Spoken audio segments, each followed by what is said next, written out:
kyogamba gavumenti yatwala taatawo kikyo yagala okubagamba bagamba waba yafa bamulete mulabeko oba sekyo weba kitebagala mulete kale bamulete mulabeko bamale bamuzeeyo. Alright, nsaba obyogere ebyo ng'eddoboozi liri waggulu nnyo obadde obagamba ki? Obugamba ki gavumenti yatwala taatawo? No, tokaaba, sorry. Tata ajja kudda gy'ali, tokaaba mukwano. Tata ajja kudda bagamba. Buli kintu kiba n'ekiseera kyakyo ekyokubeerawo n'okuvaawo, wabula Gen.M7 akaseera ke kalinga akasemberedde ak'okuvaawo. Ampuliriza, obunkenke ne pressure byeyongedde mu State House oluvannyuma lwa His Excellency Robert Kyagulanyi Ssentamu n'ekibiina kya National Unity Platform okuteeka obunkenke oba ekiyinja ku Gen.M7 kyaddaaki akakasizza nti agenda kuta abasibe. Gen.M7 agenda sesema abasibe bonna be yakwata mu nsonga ez'ebyobufuzi okuyita mu munnamateeka wamanyiddwa nga Kiryowa Kiwanuka bamaze okubanga bakakasa. Ampuliriza, Bannayuganda baganye bagamba bino byonna bajja bikkiriza nga bamaze okuta abantu bano. Mu ngeri emu akatambi ka BBC ke yakwata nga Gen.M7 emmotoka ye erinnya abantu abasirikale abaaliko nga bakuba Bannayuganda okubatta kazadde ebizibu. Mu ngeri emu BBC yakafulumya kakati ate Minisita David Muhoozi mu Parliament yagambye nti emmotoka eno tebagimanya era tebagirabangako. Amawulire ge tulina gatulaga nti emmotoka eno weeri ku poliisi. Ebigambo byongedde okubeera nga byonooneka. Mu ngeri emu ampuliriza, waliwo munnamawulire avuddeyo n'agamba nti Robert Kyagulanyi Ssentamu storage yakoze ku BBC. Ampuliriza, agenda kujejjusa, agenda kwetondera famire ye, yetondere Bannayuganda n'ebirala bingi nga bwe mbikuleetedde. Byonna n'ebisingakaawo tugenda kubeera nga butereevu nnyo atubiraba. Mbaanirizaako mikwano gyange mwenna gye musinzira okubanga mutugoberera abali mu bitundu by'ensi ebyenjawulo. Omukutu oli ku DPTV Uganda, and of course mbeera Sajjime, nze mbeerawo okubanga mbatuusaako ebintu ebyenjawulo. Njagala tutandikirewo butereevu nnyo tusobole okumanya biki ebigenda maaso mu nsi yaffe Uganda. Tutambula ne Agimiti, omusomi wa dduwa munnayuganda munnange. Agimiti musomi wa dduwa, noonya ennamba ye yesembyayo 1515 muganda wange, ebintu bitambule malidaadi. Butereevu njagala kubeera nga tutandikirawo.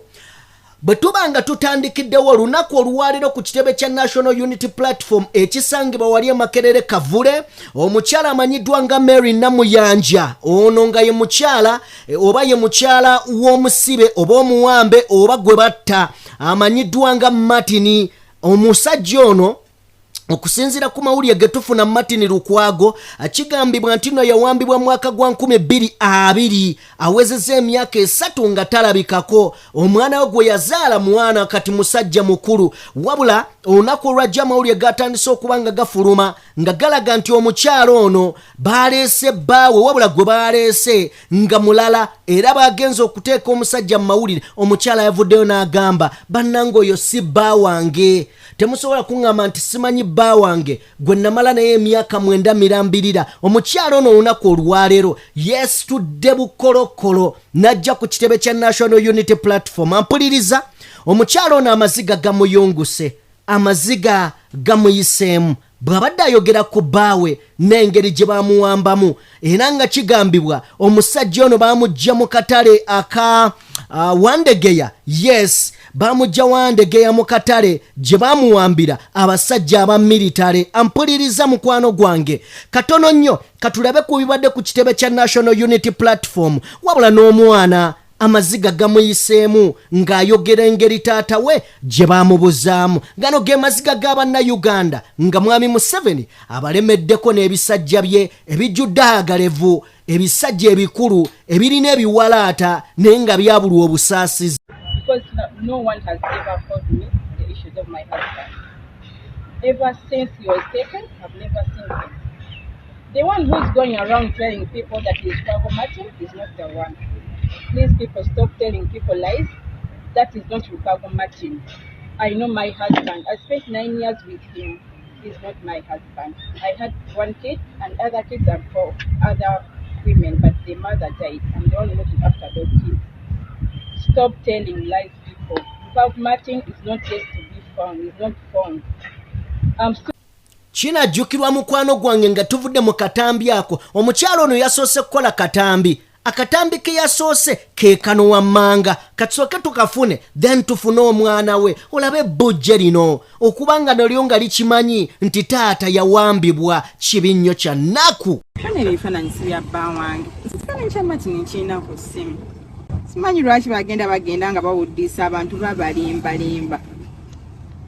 2020 November awezeza emyaka 3 kukyangabula siddangamu kulaba musajja ono.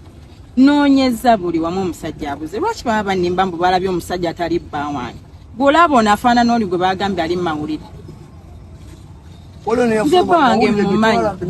Tusobola kubuzaabuzibwa musajja gwe nali mbadde naye emyaka kumpi 9. Nze bba wange mmumanyi.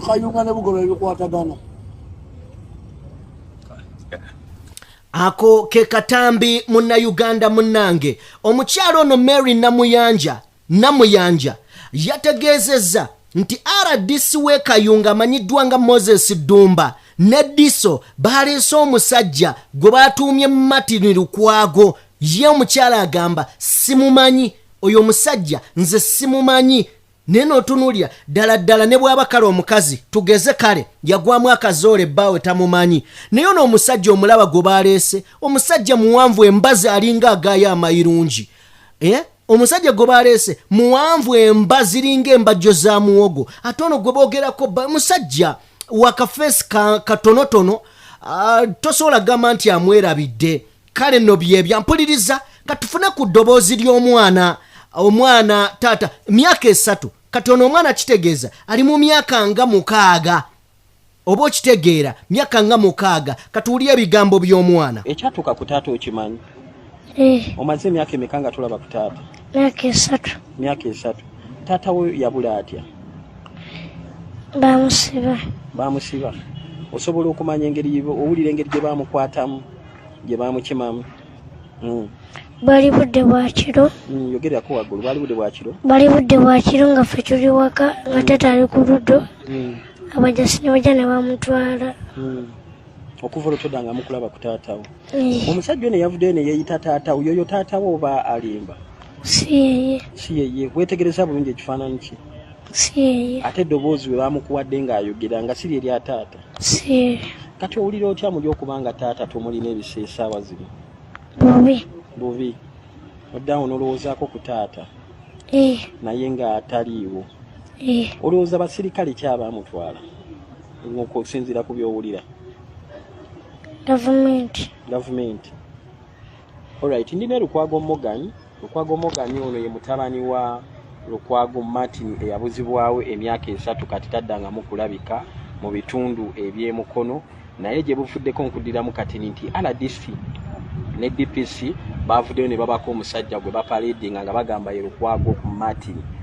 So family egamba si oyo Lukwago Martin owaabwe gwe bamanyi, Lukwago Martin gwe bamanyi mulala nnyo. So omwana ono ali wano mu bulumi obw'ekitalo nnyo ye Lukwago Morgan.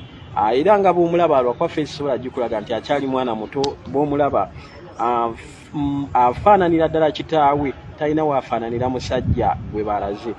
Morgan, mulanga kigwokubira oba kikyogamba gavumenti yatwala taatawo? Kikyo yagala okubagamba?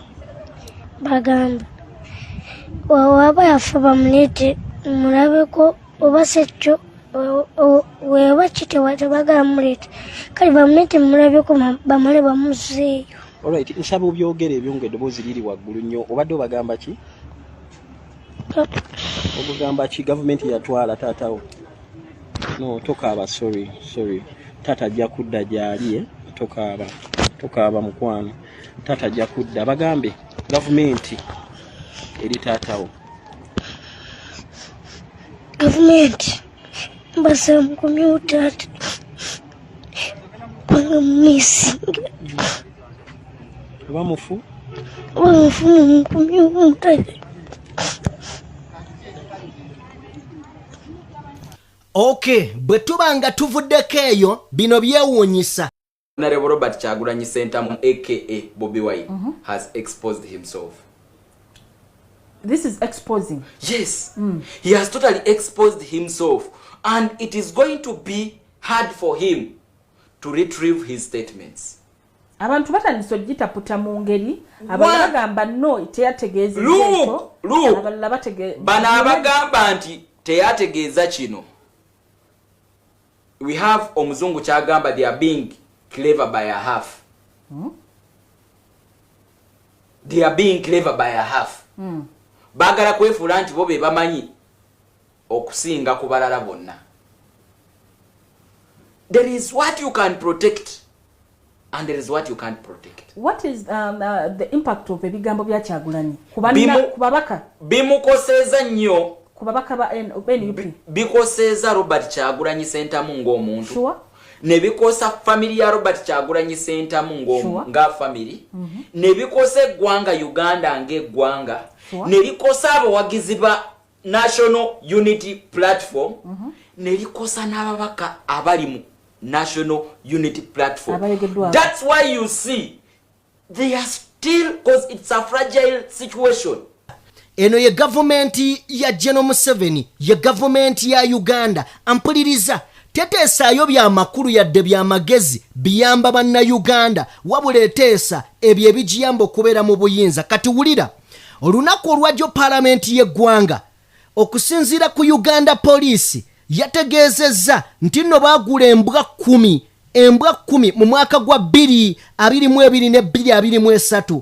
Embwa 10 zino nazo zaazadde. Bwe zaazadde embwa 30. Okusinziira ku mbwa 30 ze zaazadde bagamba nti mu mbalirira oba oliawo ennongoosereza mu January 2023 baagala Uganda Police eweebwe ensimbi obukadde 4.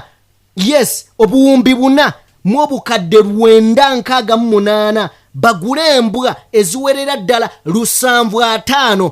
Wulira ebirowoozo by'abasajja abakulu bambadde yunifoomu y'eggwanga basoma balina degree bagamba nti omwaka ogwedde bagula embwa 10.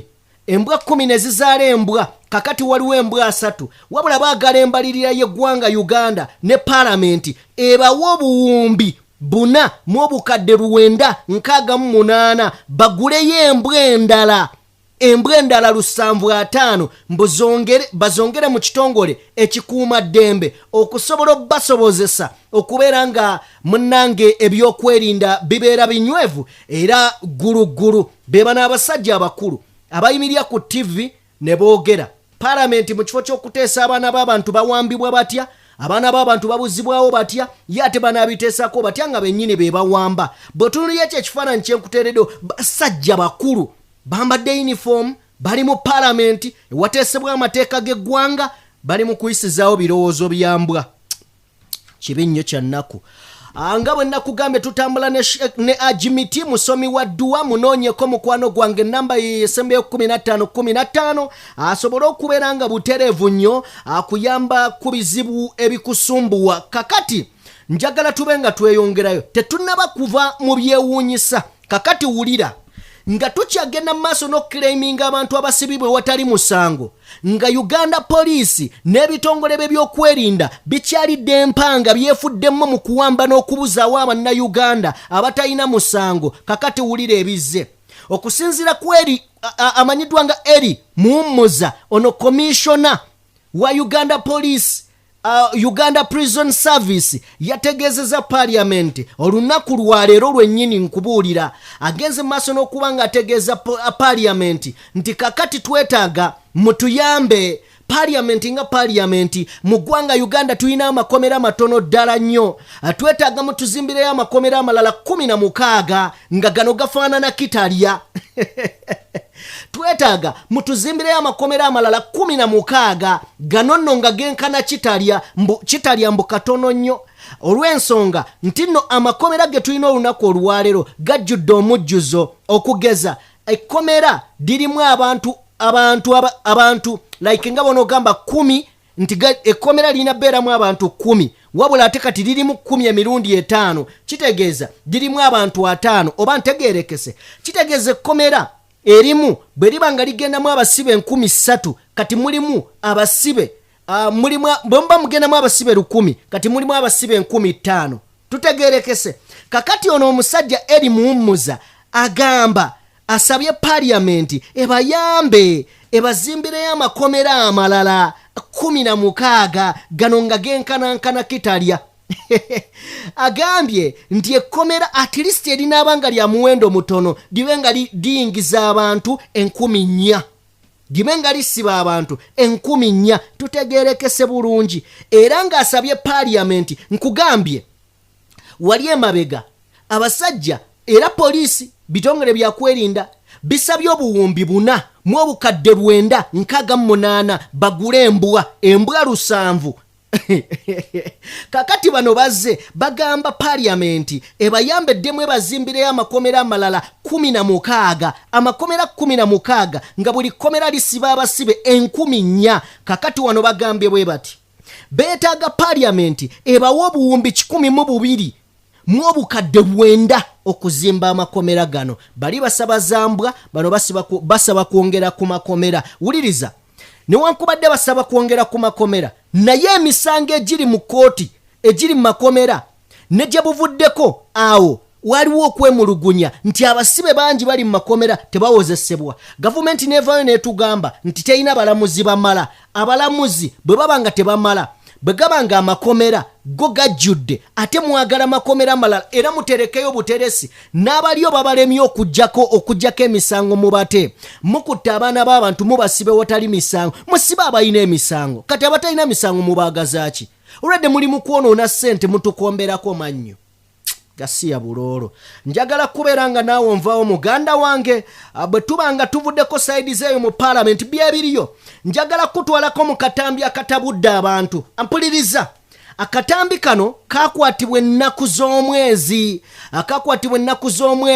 nga 18 ne 19 omwaka gwali gwa 2000 ampuliriza Robert Kyagulanyi Ssentamu baali bamukwatidde mu bitundu ebya Luddawa Kalangala. Yes, bali bamukwatidde Kalangala. Yes, waliwo okwekalakasa wabula olunaku olwajjo juzi David Muwozi yazze mu parliament n'ategeeza parliament bino byengendo bagamba balese owekitibwa Mathias Mpuuga yalese akatambi ke yalese nga koleka emmotoka ya poliisi namba 999/17 oba 17 ene motoka yalabikira mu katambi ng'abasirikale abaliko mu Novemba 22 nga bakuba bannayuganda amasasi ne babattirawo.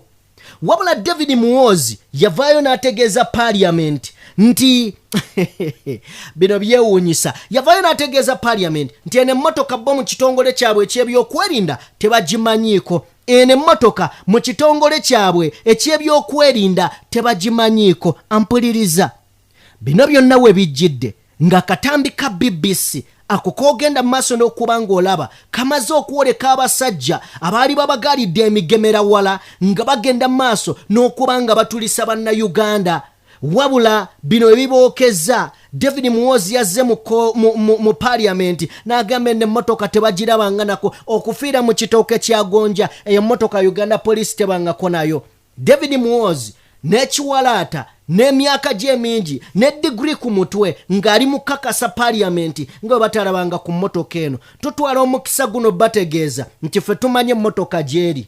Ampuliriza byonna nga bigenda mu maaso omukutu ogumanyiddwa nga Radio Simba guvuddeyo ne gugamba nti David Muwozi minisita omubeezi avunaanyizibwa ku nsonga z'omunda mu ggwanga emmotoka gy'ogamba nti nno tomanyi gyeri bannanga eri kajjansi. Bw'oba tomanyi gyeri ffe katukutegeeze eri kajjansi ku luguudo lw'Entebbe Road ku poliisi y'e Kajjansi. Emmotoka gy'onoonya gye muga nti eri mu kitongole kya poliisi Radio Simba bagamba yo neetegefu batwalayo kubanga weeri weepaakinze. Nejjo juzi yayiseeko ku kkubo. Kakati David Muwozi akulira ensonga z'ebyokwerinda munda mu ggwanga bw'oba tomanyi mmotoka yakola misango gino nga ku butambi erabika ne ku kkuba etambula then oti weetaaga okucekinga obwongo. Eyo ye Uganda. twagala kubeera nga nawo tuvaawo bwe tuba nga tuvudde wampuliriza buterevu njagala tweyunge ku mboozi ya ropu amanyiddwa nga Mathias Mpuuga Nsamba gye buvuddeko yanywesezza abakulu mu parliamenti okuli speaker Anita Amongi ne gavumenti ya mwami Museveni ebiwalaata ne bigenda maaso n'okuba nga bibatuuyana.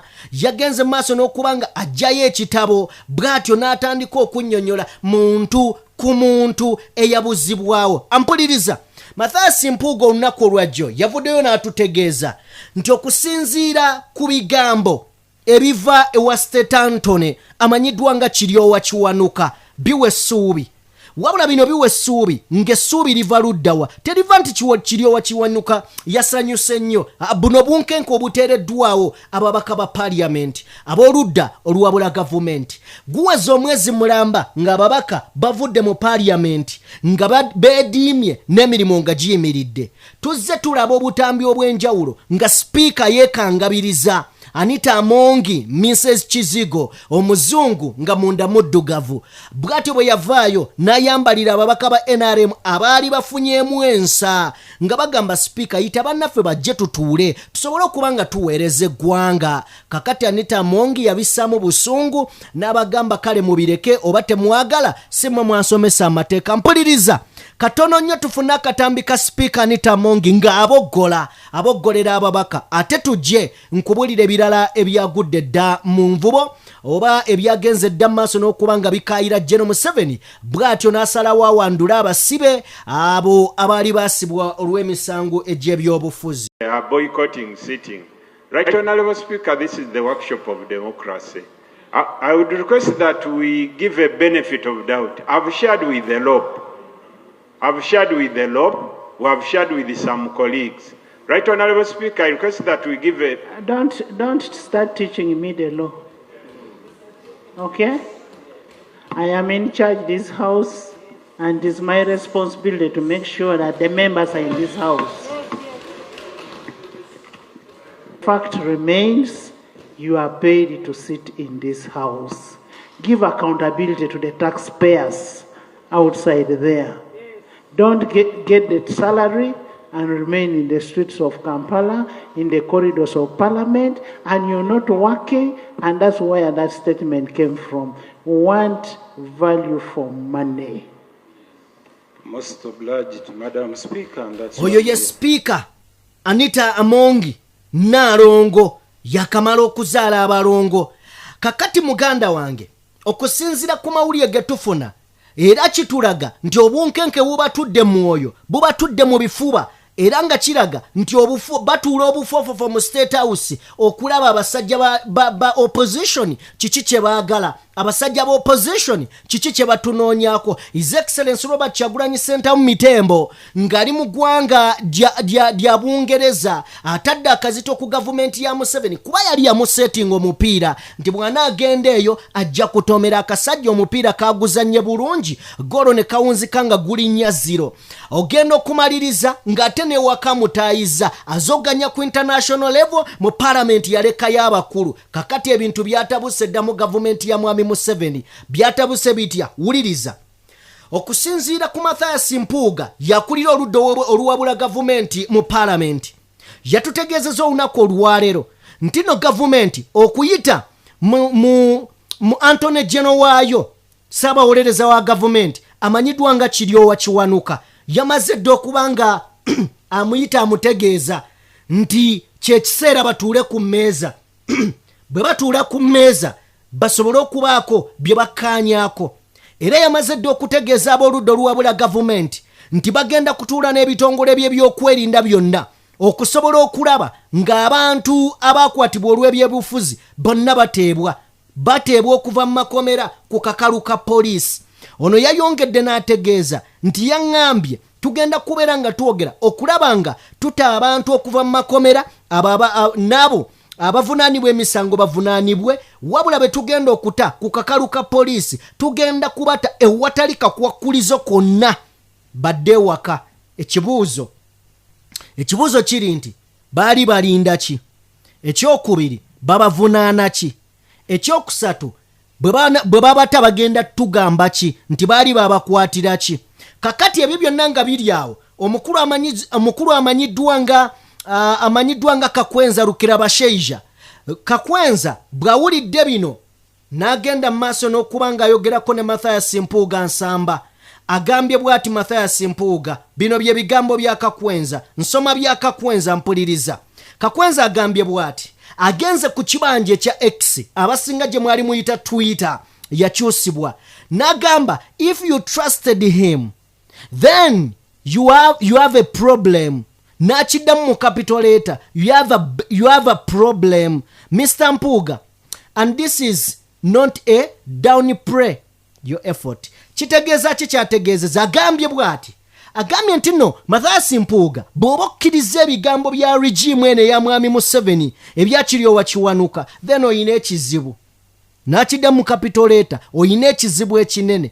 N'ekino sikumalamu maanyi ku effort gy'otaddemu, ye Kakwenza Rukirabashaija.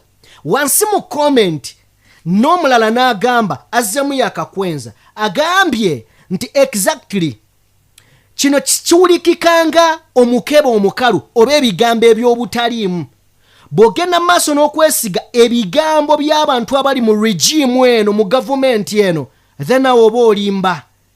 Era ono alinga ddamu kiri n'agamba nti oba oliawo bano balimba, bamale kubikola, bamale kubata, tumanye nti ddala bali ku mulamwa. Ampuliriza, ayongeddeyo n'agamba nti kino bwe baba bazze kuteesa kyanditwala emyaka 2 nga tebannaba kumaliriza kuteesa. N'olwekyo basooke babate, tusooke tumanye nti kakati babatadde. Otherwise we batugamba nti tuteese, abantu baffe bandimalayo emyaka 2 emirala. Simanyi kikyolowooza mu Uganda, wabula njagala onzikirize ngenda kubeerako akatambi kenkulekerayo. Nkwebaza nnyo gwe abadde ngoberera, webale nnyo, webalire ddala. Omukutu oli ku DPTV Uganda, of course mbeera Sajjime, tutambula ne Agimiti, enamba yesembyayo 15 ye yali awo etekenera mu bbanga. Ginoonyeeko gwalina ebizibu ebyenjawulo. Butereevu tugenda kubeera nga twegatta katambi kano, wabula munzikirize mbateere wano mbagambe nti atakuumira mpeera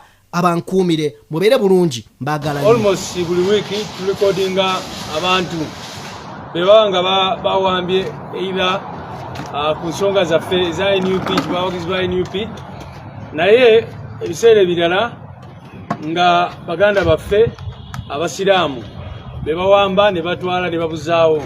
Era tulina cases ez'enjawulo zikiri following up, naye ate olunaku lwajjo mu kitegeddeko abamawulire nti RDC ne DISO ab'Ekayunga bagenze ne baparadinga omuntu ne bategeeza eggwanga nti oyo ye Lukwago Martin, omu ku bantu baffe abaabuzibwawo mu Novemba y'omwaka ogwa 2022.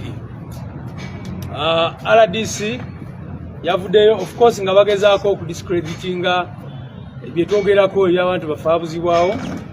So kwe kusalawo tuleete family ya Lukwago Martin ffe gwe tubanja ayogereko eri abamawulire, mulabire ddala obuyaaye n'obuswavu bwa regime eno ya mwami Museveni. Naye kino lwaki bakikola kuba nti bagezaako nnyo okudiscreditinga ennaku y'abano abantu nga bwe mumanyi. Juzi mwalaba akulira akakiiko k'eddembe ly'obuntu Mariam Wangadya engeri gye yali abalaata ku nsonga zino ez'abantu baffe ababuzibwawo. Era tumuvumirira nnyo oyo mukyala Wangadya n'abantu be. Era mwena mukimanyi nti kati tusobola kuba nga tulina obwesige mu kakiiko bwe katyo, bw'aba asobola ovaayo n'agamba nti ebyo bya kiwaani nga yakulira akakiiko k'eddembe ly'obuntu. So olunaku lwaleero tulina ono mukyala wa Lukwago Martin, era agenda kwogerako eri bannamawulire mu mubuuze question zonna ze muyinza kuba muyina asobole okubategeeza kubikwata baawe eyabuzibwawo. Mwebale nnyo.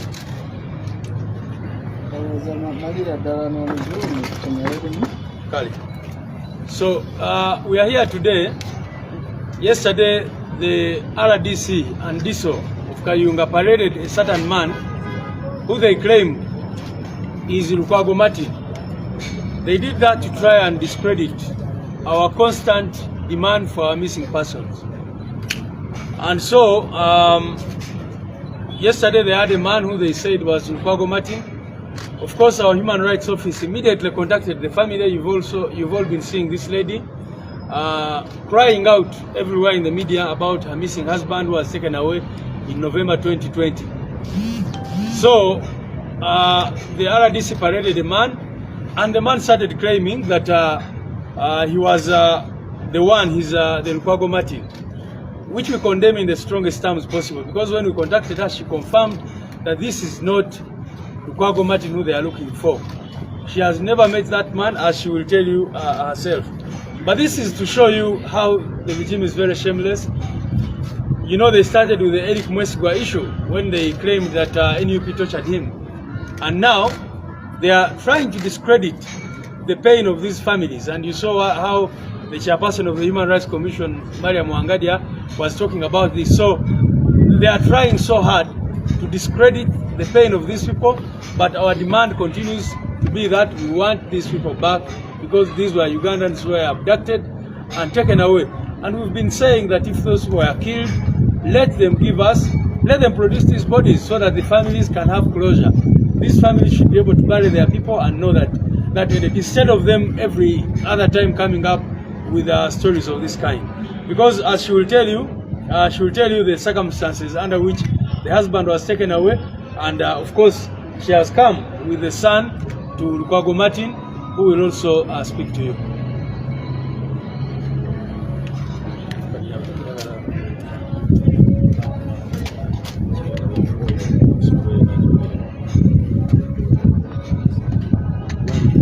Jonas.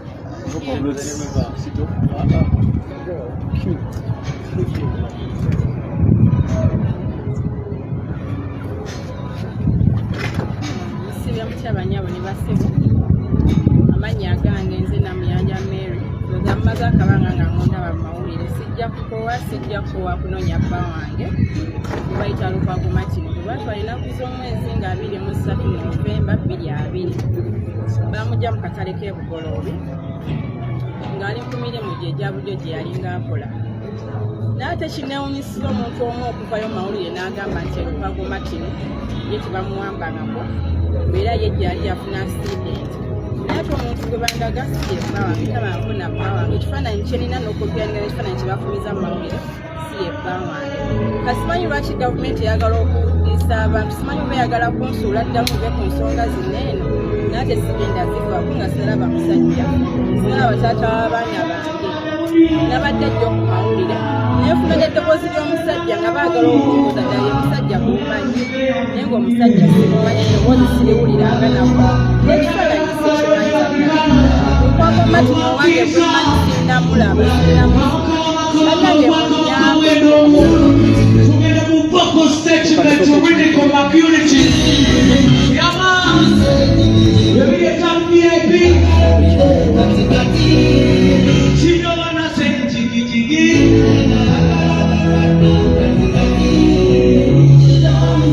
Ekifaananyi kyoli ndoza mwena mukiina kyoli gye baleese tetukyetaaga wa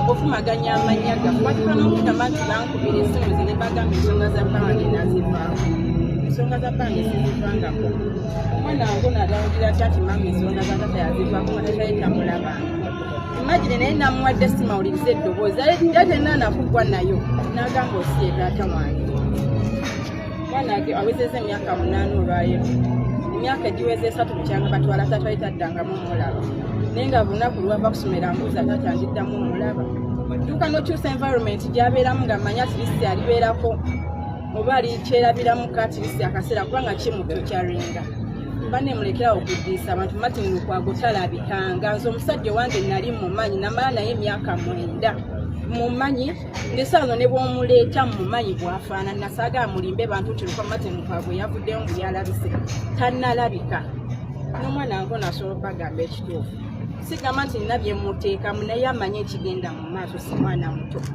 ennaku z'omwezi batwala kitaawe ajjukira bulungi si ono yekka gwendezi nene baganda bekyebala tata we tebaddangamu mulaba mulekerawo okulimba abantu bannange Lukwago Martin tannalabika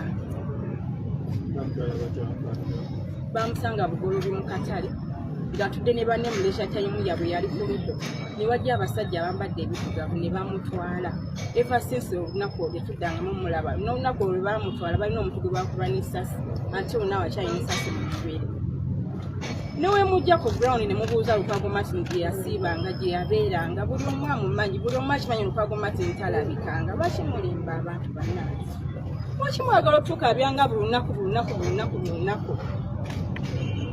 banna abantu bano balina families balina abantu be baali balabirira mulekerawo okulimba abantu bannange bambi mutuyambe bamba mwamutta nkimanyi nti omusajja yagenda naye omusajja ne bwe mulaba mpisa mu kugezesebwa okw'amaanyi banvumye ampisa amanyi temulimba abantu Lukwago Martin tanalabika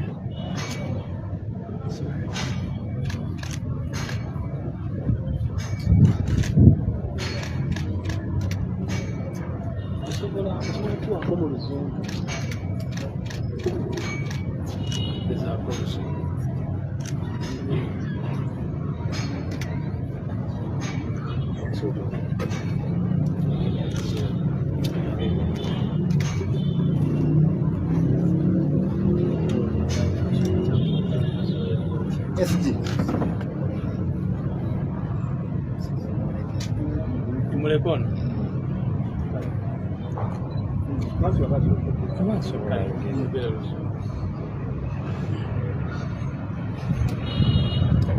The name is Hon.Mpuuga Mary, the wife to Lukwago Martin, who was taken on the date of 9th of November 2020.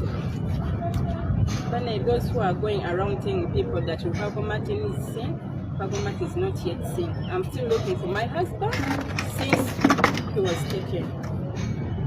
Someone said that he called me and I said that about the issues of my husband. And I told her that over him smiling who called me. Because no one has ever called me the issues of my husband. Ever since he was taken, I've never seen him. The one who's going around telling people that he is Lukwago Martin is not the one. Please people stop telling people lies. That is not Lukwago Martin. I know my husband. I spent 9 years with him. He's not my husband. I had one kid and other kids are for other women, but the mother died. I'm the one looking after those kids. Stop telling lies, people. Lukwago Martin is not just to be found. He's not found. I'm still looking for him. Any questions?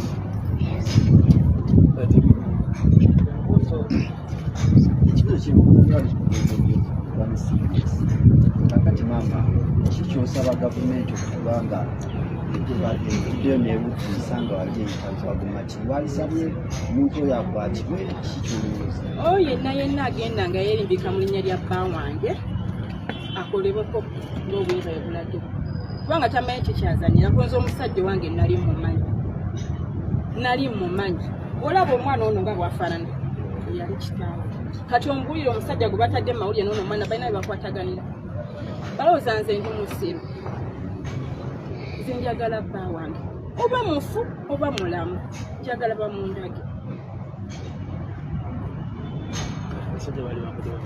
bali babadde biddugavu nga bonna beesatira tosobola kumanya nti obaonaani obaonaani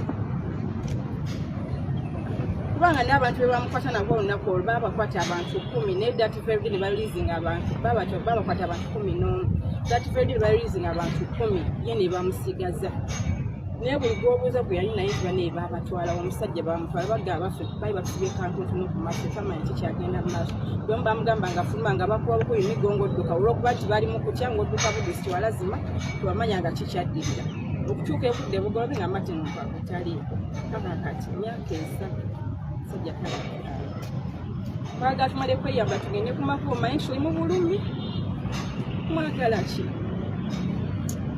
bane mutuddiza abantu baffe nga tulaajamye ki kye tutakoze ne mututwalako ne ssente mutufeeze buli kimu Kale, any other question? The other thing we've seen, that is for you. We saw what was in Parliament. We don't know what they're going to do next. But you as the part I heard from the MPs, but were you satisfied with the answers that government gave on that particular issue about people who have been disappeared? And what do you want your members of Parliament to do next after that unsatisfactory answer from the government? Yeah, of course, kyatwewuunyisa nnyo okusoma alipoota eyaleetebwa General David Muhoozi ne byali ayogerako. Kubanga byayogera byali bya bulimba. Abantu abamu beyagamba nti tebayinanga bibakwatako, twabiraga nti bayina IDs, abamu bayina passports nebirala byonna bibakwatako gye biri. Naye nekirala ab'enganda zaabwe gye bali, ba LC gye bali ku byalo, aba defense gye bali, abantu bakimanyi bulungi nnyo. Era juzi mwalaba mu lutaayo lwa lopu lwabadde akola ne tiimu ye mu families ezo, ng'abantu gye bali bonna bonna ne witnesses ababiraba ng'abantu bano babatwala. So kyali kya buswavu nnyo okulaba nga mijimu evaayo okwogera ebigambo bwe bityo. Ekyokubiri baavaayo ne bagamba nti bano abantu tebali cooperative ne police. Kati ngono bwakugambye tebamukontaktinganga. Naye officer ukuntaktingi nemukkiriza najja nayogera nange nemuwa details all okuva ku bazadde gye yasomera buli kimu we yakoleranga gye yakulira. Kati simanyi lwaki bagenda nga balimba abantu. Nembawa n'ekifaananyi kya Lukwago Martin. Kati saawa okufumya amawulire nga bagamba nti Lukwago Martin bamulaba ate nga ekifaananyi kye nalwa si kyendaba nga n'omuntu gwe bafumya simumanyi. So Minister avaayo n'agamba nti bano tebawadde cooperative ne investigations. Ekisooka Human Rights Commission naye yavaayo bwetyo. Ngono babadde abagamba aba Human Rights Commission baali tebakontaktinga families ezisinga, baali tebabakontaktingangako. Ne police families ezimu tezikontaktingangako.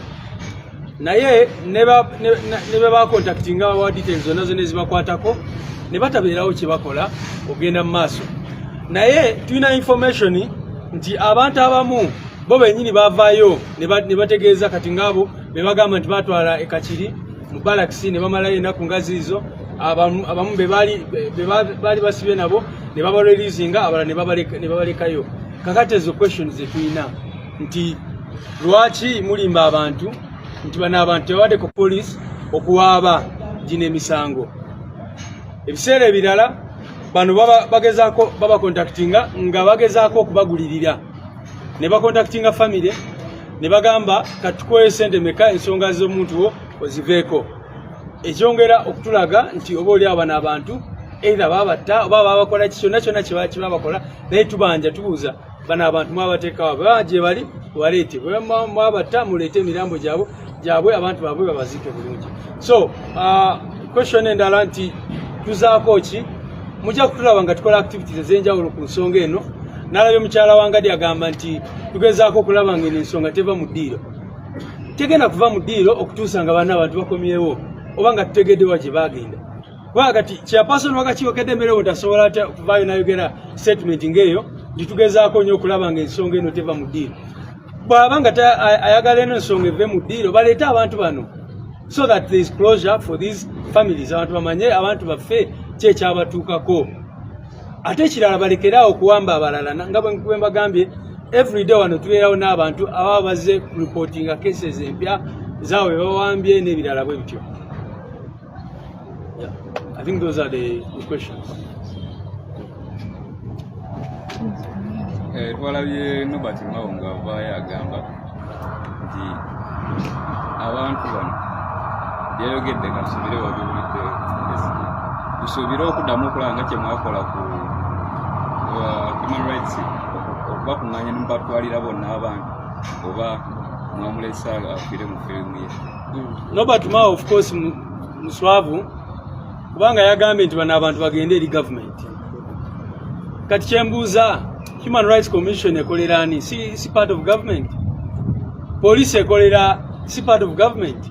Ministry ya Internal Affairs n'ebirala akimanyi bulungi nnyo nti gino emisango oba ensonga z'abaana abantu twazitwala dda, twawandikira CDF, ne tuwandikira Human Rights Commission, ne tuwandikira Internal Affairs, bonna ne family zino bano bolaba abamu batambudde bo ono omukyala asobola obabuulira offices mekaze yakatuukamu nga noonya baawe kati mbasitegeera kyagamba nti tebatuukirira gavumenti so nga bagenze mu bitongole byonna bya gavumenti kakati bebadde badebatinga mu parliament bibadde byaki bayendowooza ensonga ezo zibadde zituuse eri gavumenti.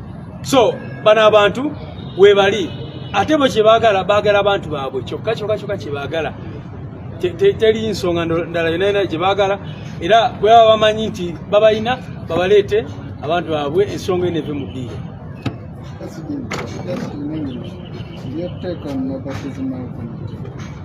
Of course, what Norbert Mao said is shameless because he's saying that these matters should be taken to government. But he's saying that this one should approach government. Maybe he does not know that these people have approached government countless times. The Human Rights Commission is an institution of government. Uganda Police is an institution of government. The Ministry of Internal Affairs is an institution of government. We have made reports, numerous reports to all these offices.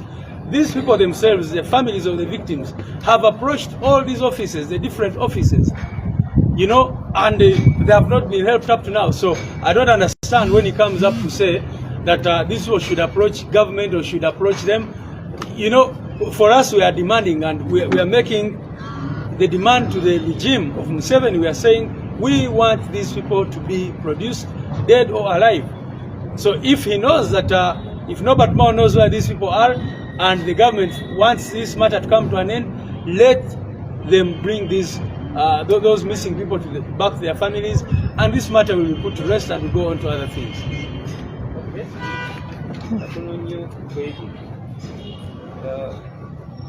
Gwanga mu kiseera kino liri mu kulindirira ekiva mu kibiina ensonga yakulira buludde olukanya gavumenti. Ensonga tugenda gyogerako mu kiseera kyayo sebo.